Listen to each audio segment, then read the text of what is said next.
Hey everyone, Matt Magee here, your Colorado Realtor. Today I want to take an opportunity to discuss the buyer's roadmap. This is not a comprehensive tutorial, however, I'm hopeful that the 11 steps that I discuss here can help you get through to finding a home, or at least understanding the process involved with purchasing a home. So to start out, let's start with step one. Step one is talk to a real estate professional. If you talk to a full-time licensed real estate professional in the state that you're living, you're going to find that you're going to learn some things that you may not have known. Even if you bought a house before, you might pick up a few tidbits that you may not have thought of or considered when it goes to buy a home. After you do that, the second step is pre-approval process. Now, during your pre-approval, there are going to be a number of things you need. A good checklist in order to obtain your pre-approval from a lender is have your most recent pay stubs for all the borrowers that are going to be involved in the loan for the last 30 days. Number two, you're going to want 2 years of W-2s and 1099s if you're self-employed. Number three is personal tax returns. Again, this is 2 years. You're going to want a copy of the most recent checking, savings, retirement accounts. These will help the lender determine what all your current assets are. Eventually, once you get the pre-approval, you'll want to obtain a purchase agreement, homeowner's insurance. You will need a copy of your photo ID and a written explanation of any credit anomalies, but that's jumping forward. So once you have the initial 4 things I talked about, pay stubs, W-2s, tax returns, and savings, you'll be able to fill out an application with a lender and obtain a pre-approval. What this means is that the lender will look at your assets and liabilities, pull your credit, and determine how much you will be able to borrow in order to purchase a home. Once you have a pre-approval and you kind of know what your parameters are from a borrowing perspective, along with your down payment, you'll know what your purchase price can be. From there, you basically go out and you can look for homes. Now, I would say that you should start your search a little bit more broad, get a broad base, a bunch of homes in, and then as you start to look through the homes that you and your agent are finding, whether you're finding them through a local MLS, Zillow, Realtor.com, etc., there's a number of search sites. You'll start to determine the things that you're really interested in and are really important to you in your home search. As it's narrowed down, you're going to begin to search for homes, and eventually you're going to find that perfect home and you can make an offer. So that's the next step. Once you've been met with an agent, you've been pre-approved, you've searched for a home, next you make an offer. Once you make an offer, there's sometimes a negotiation phase that can be anywhere from a short period of time to a lengthy period of time, depending on the complexity of the purchase transaction. Once you're under contract, the next step is moving forward to an inspection. So oftentimes your local real estate professional will have a number of preferred providers that they work with, and they'll work with these people for a number of reasons. Whether it's they're super detail oriented, they don't miss anything, they're reliable and always on time, they can get into the property, they're priced well. Any number of factors typically will lead you to a really good inspector, but I would definitely confer with your real estate agent as to who they prefer and why. In addition to the inspection, there are certain types of things that can be involved in an inspection. It can be your standard home inspection where they just check everything in the home. Visually, they do not go into behind any walls and look at all the electrical. They will look at the panel, but then some inspectors will offer services such as sewer line scoping. What this means is that they'll run a video camera down the sewer line and record it for you. Another one that's not always offered as a standard inspection item is radon. Radon is a gas that can be cancer causing, so you want to know if your home has elevated radon levels. Good inspectors will certainly be able to provide this for you. Most inspectors will look at roofs, windows, everything else, so you should be covered from that perspective.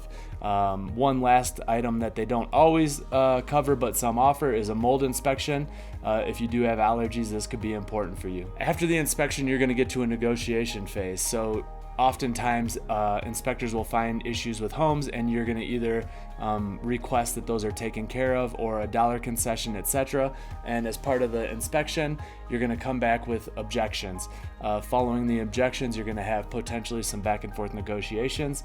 We're kind of leveling to a little bit more of an equilibrium from the supply and demand perspective. Often buyers can get a little bit more back in terms of concessions or things that the sellers are willing to take care of in order to effectuate the sale. After inspection, we're moving forward, and then the home will be appraised. I should add that during this, there are several dates and deadlines that are going to be in most purchase contracts. You're going to have a review of title. You're going to have a review of insurance. As a buyer, you're going to be able to look to insurance providers and ensure that you're going to be able to get insurance that you like, can afford, and adequately provides coverage for your home. In addition, your lender is going to require this as well. But the next big one is appraisal. So during this process, somebody's going to come out and appraise the home that you have under contract and ensure that the appraised value meets what you're under contract for. Now, there are some outliers to this. Sometimes there's appraisal gaps, which we can talk about later, or appraisal could be waived in total if you're either a cash purchaser or you have a significant down payment. Sometimes you can get an appraisal waiver. From there, on the back end, your lender is going to be underwriting you during this whole process. So your lender is going to be asking you questions, whether that's a question of your income, a question of your bank statements, potential purchases you've made in the past, or maybe minor credit blemishes that you might want to clear up. This is all part of the process. It's normal. Good lenders will communicate this effectively, and in addition to communicating it with you, they'll communicate it to your real estate agent, which is important because you want those lines of communication open so that everybody involved in the transaction knows exactly where everything stands during the transaction, and agents can communicate with both sides. So the buyer's agent can communicate with the listing agent so that everybody's on the same page from a timing perspective. This aids in a smooth transaction and helps all parties involved. It alleviates questions and really brings a high level of confidence to the table if you're working with a team that you and your agent are familiar with. From there, again, I mentioned that you're going to want to look into property insurance. So once you've had the property appraised, you've had the property inspected, during this time you're also trying to obtain property insurance.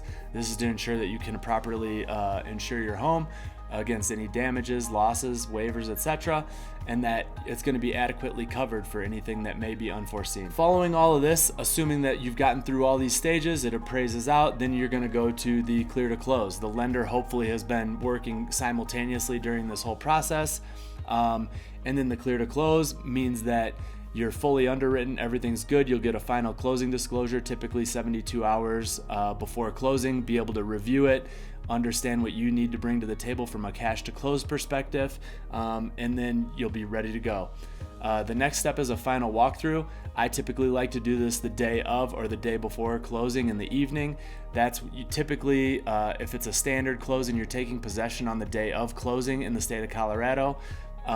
You would typically do it 12 to 24 hours beforehand. Usually the seller is out. There are exceptions to this rule. If the seller needs a post-close occupancy agreement and needs to stay in the home while they find their new home. But I would say, historically speaking, buyers are taking possession of their home on closing day, and you would do a final walkthrough to ensure that the home is being delivered to you in the condition that you purchase it in. That this does not mean that it's going to be spit shine clean. You can request that, but often it means that it's broom swept condition. There's no garbage or trash. The floors don't have any major damage. There are no major holes in the wall, and your mechanical systems are working. Outside of that, you should be good to take possession, move in, and enjoy your home. The next and final step is closing. That's usually the next day or the day of on the walkthrough. You go to the closing table, you sign all your documents, deed of trust, I should say, your loan documents, all your title documents, closing disclosures, and a settlement statement. And then there are some other documents involved as well, which we could talk about at a later point in time, and then you close. Once those closing documents have been reviewed, the lender funds the loan and you're closed. This whole entire process typically takes, it can take anywhere from about the fastest I've seen is 30 days, and the longest I've seen is years. It could take 2 to 3 years depending on if you're looking for the perfect home. If you have a little bit more open desire or a higher desire to get into a home with some flexibility, this could be done in as little as 45 days. But often it takes anywhere from 1 week to 3 months to find the home. Once you're under contract, and in the state of Colorado, a typical closing period is 30 days, where you have up to 7 days for inspection, 5 days for title. Again, these can all fluctuate a little bit, but that's generally speaking, you'll want your earnest money to be in, and the earnest money deposit can range. But of the purchase price, I like to typically say it's going to be about 1% of the purchase price. That would be your cash that you give to the title company to basically ensure that you're eager, you're under contract, and you're looking forward to moving forward with the contract. So you'd submit your earnest money in the first 3 days. Within 5 days, you'd get title and any due diligence documents. Within 7 days, you would do your inspection. 9 days for inspection objection.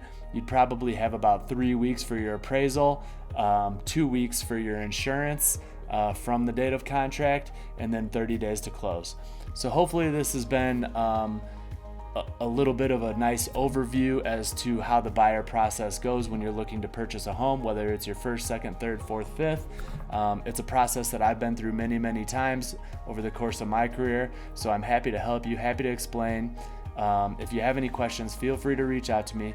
You can find me on Instagram, Facebook, Google my business, also right here on YouTube. If you like what I've had to say, please subscribe and get notified of all my future content. I'm going to be bringing it out on a weekly basis in order to help you with any of your real estate needs. I hope that this has been insightful and informative and can help you down the road. Again, feel free to like, comment, subscribe, notify, and let me know if you have any questions or concerns. Thanks.